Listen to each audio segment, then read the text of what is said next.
how Hillary lost. It's with a level of personal poignancy that I deliver this message. My life from the age of 30 on has been lived to a certain extent in the shadow of Bill and Hillary Clinton, who we first met when Hillary and I were both 30 and Bill was 31, and worked together closely, intimately for 20 more years, and then spent another 20 years as adversaries. And it really it's been an increasing inspiration to see how the rest of America came to understand what I saw in Hillary Clinton 20 years ago when I walked away from that particular table. And people used to say, how come you don't like Hillary? Nobody asks that anymore. Everybody knows it, and they know it better than probably I knew it 20 years ago. But they're gone. They've left the stage of our history. And ultimately, we have to understand that this election was not a verdict on Hillary Clinton's corruption. It had nothing to do with that. It was based on Donald Trump's surge and his message and the peaceful revolution that he brought to America. It was not a verdict on emails or anything like that. It was a verdict on Donald Trump. And these two characters, Bill and Hillary, who've come to resemble Rooster Cockbird and Mrs. Hannigan from Annie, the couple that are always trying to scheme to get Daddy Warbucks money and convince them that they're Annie's parents. The Rooster Cockburn and Mrs. Hannigan now thankfully leave the stage of history after one more attempt to get us to focus on them for 8 years, and their scandals and their lies and their evasions and their subterfuges leave with them, and they don't need to consume our country anymore. But there is a larger point in their scandals. The email scandal is about secrecy and about playing fast and loose with our national security. But the Clinton Foundation scandal is about bribery. And this bribery goes into every aspect of American political, corporate, and international life. So many foreign countries and officials are implicated. So many major corporate executives are implicated, and so many members of the Obama administration and of the American government at every level are implicated. And therefore, in a sense, this scandal is kind of its own nest of vipers. It really is its own denouement of this culture of corruption. Now, Obama, I believe, is going to pardon Hillary, pardon Bill, pardon Cheryl, pardon Uma, pardon Jake Sullivan, pardon this whole cast of characters we've come to know and not love. He's going to do that because he does not want that level of corruption exposed and to be understood by the rest of the world. That would be a real shame. That would be a real loss for our national and international growth and learning experience. There was not much to learn from Watergate. There is a vast amount to learn from the wreckage of the Clinton Foundation. And I believe that it's important that that process go forward.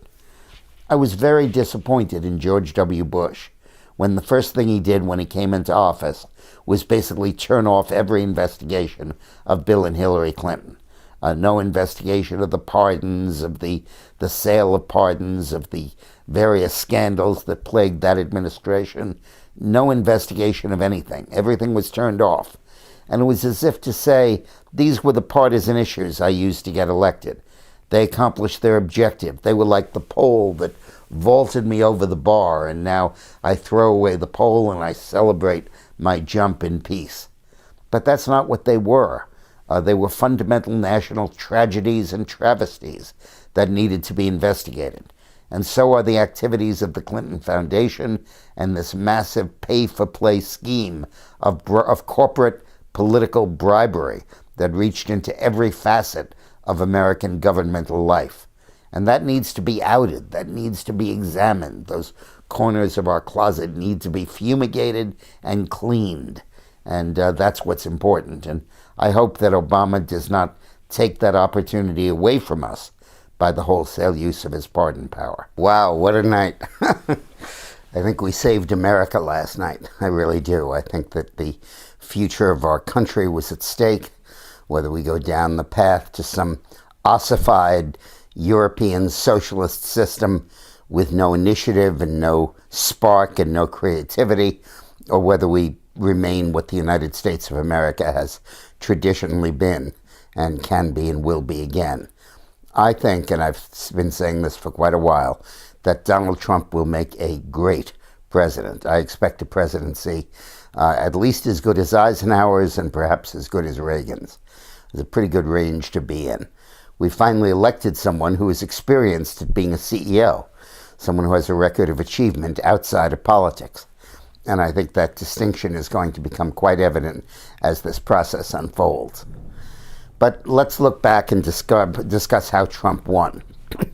The first and the most important point is that it was not a negative campaign.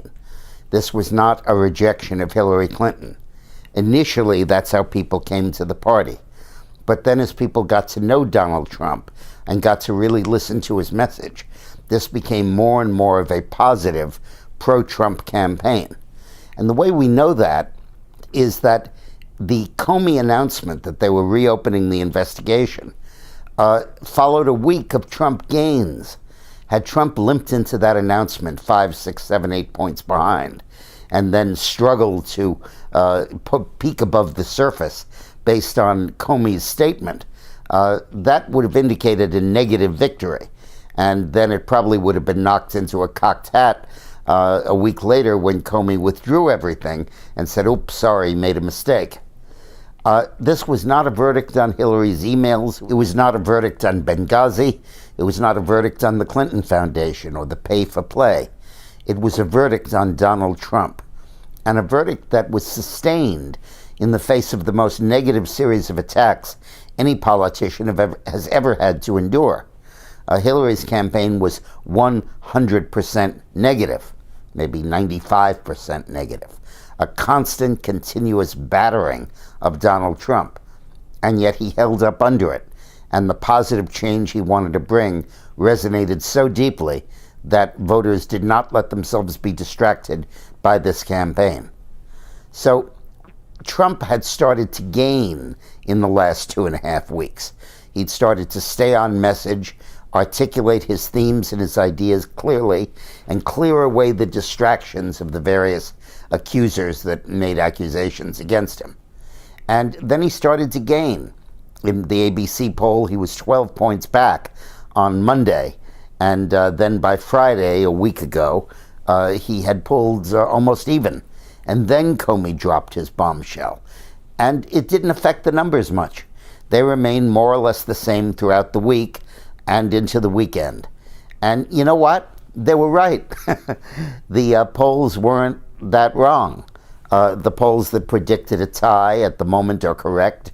It's possible that as more votes come in from the West Coast, Hillary might actually add to her lead. And it might, in fact, be true that Clinton won by 1 point in the popular vote. But in the Electoral College and where the battles occurred, in the battleground states, Trump won decisively. And his victory is a tribute to his campaign and to his message and to the frustration and the desire for change people felt throughout the country. This was not an election. This was a peaceful revolution. This was the peaceful overthrow of not just a dynasty, but a regime, the ancien regime, as they used to say in France, of lobbyists and special interests and deficit spenders and entitlement dependents and the whole, and mediocrity and regulation and subservience to the global economy and passivity in the face of massive illegal immigration and the fundamental transforming and opposition to the fundamental transformation of America into a socialist system. That's what animated this election. That's what caused this surge of voters. Demographically, it was characterized by high school educated white men and women coming out to vote. That much we know right now. And by very large margins. The exit poll showed that white high school men voted for Trump by 67 to 20. Whew, 3.5 to 1. And they also showed, if you've been tracking my videos, you know, that momentum built over the last 3 weeks. 3 weeks ago, the Fox News poll, which accurately predicted this trend, showed only a 16-point lead among that demographic, and they ended up with a 47-point lead.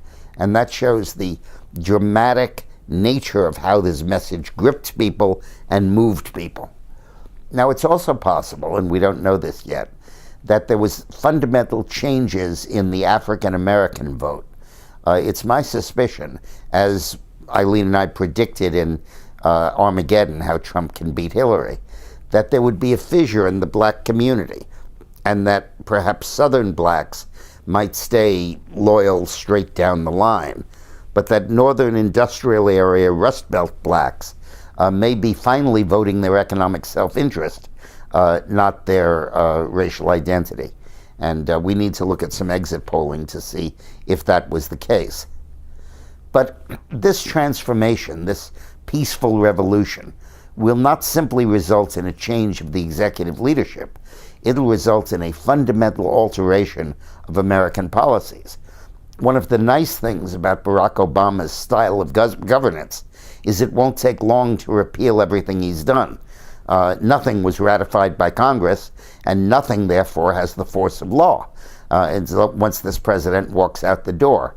Every one of these executive orders, the Iran Treaty, all of the steps to legalize everybody who's here illegal, all of those go out the window right away.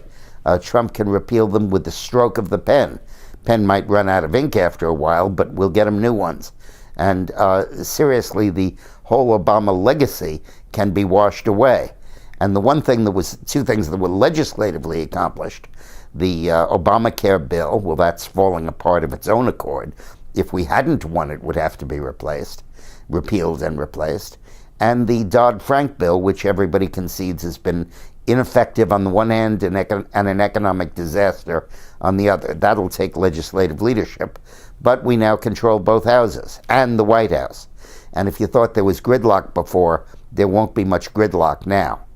So there is every potential now for dramatic, effective, and really wholesale change. You know, when John Keats died, before his death, he wrote an epitaph for himself. He was depressed, and he felt that nothing would be remembered of his work. And he said, "Here lies one whose name is writ in water. You know, next tide, it's wiped out." Well, Obama's legacy is writ in water. And we're about to see it change dramatically as a result of the first acts of the Trump revolution. Thanks for watching. Thanks for following this campaign with me, and thank you for being peaceful soldiers in the Trump revolution.